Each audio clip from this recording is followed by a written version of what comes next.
நோயிலிருந்து விடுதலை அளிக்கும் வகையில் இன்டோஸ்டேட்ஸ் ஹெல்த் வருமுன் காக்கும் மருத்துவ மையம் துவக்கப்பட்டது. மேலும் அனைவரும் பயனடையும் வகையில் இதற்கான புதிய செயலியும் அறிமுகம் செய்யப்பட்டது.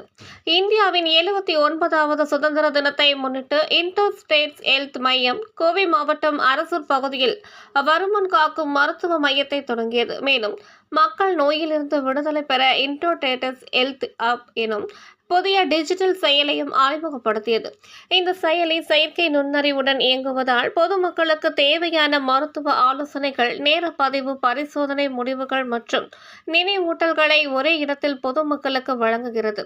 இதற்கான துவக்க விழா நிகழ்ச்சியில் சிறப்புரையாற்றிய இன்டோஸ்டேட்ஸ் ஹெல்த் மருத்துவ மையத்தின் நிறுவனரும் முதன்மை செயல் அதிகாரியுமான டாக்டர் ராஜேஷ் ரெங்கசாமி கூறியதாவது: இந்திய நாட்டுக்கு விடுதலை கிடைத்த நாளில் மக்கள் உடல்நல விடுதலையை உணர வேண்டும் என்ற விழிப்புணர்வை ஏற்படுத்தும் வகையில் இன்றைய தொழில்நுட்பம் மற்றும் முன்கூட்டியே நோய் கண்டறிதல் மூலமாக ஆரோக்கியமான எதிர்காலத்துக்கு வழிவகை செய்துள்ளதாக கூறினார்.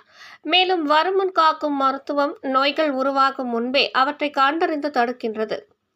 இதனால் குறைந்த செலவில் உயர்தரமான நிம்மதியான வாழ்க்கையை நம்மால் பெற முடிகிறது என கூறினார். வருமுன் காக்கும் மருத்துவ வசதிகள் அனைத்தையும் இன்டோஸ்டேட்ஸ் ஹெல்த் ஒரே கூரையின் கீழ் அளிக்கிறது. இதனால் பொதுமக்களின் உடல்நலம் பேணி காக்கப்படும் என்று தெரிவித்தார்.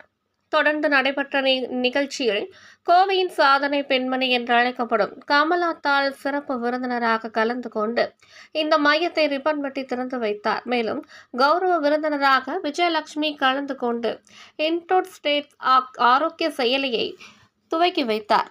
இந்த நிகழ்ச்சியில் இன்டோஸ்டேட்ஸ் நிறுவனர்கள் டாக்டர் ராஜேஷ் ரெங்கசாமி மற்றும் டாக்டர் நித்யா மோகன், அரசூர் முன்னாள் பஞ்சாயத்து தலைவர் கோவிந்தராஜ், டாக்டர் வாணி மோகன், டாக்டர் மோகன், முதன்மை மருத்துவ அதிகாரி டாக்டர் லோகேஷ், மையத்தின் மேலாளர் ஐயப்பன் உள்ளிட்ட பலர் கலந்து கொண்டனர் என்பது குறிப்பிடத்தக்கது.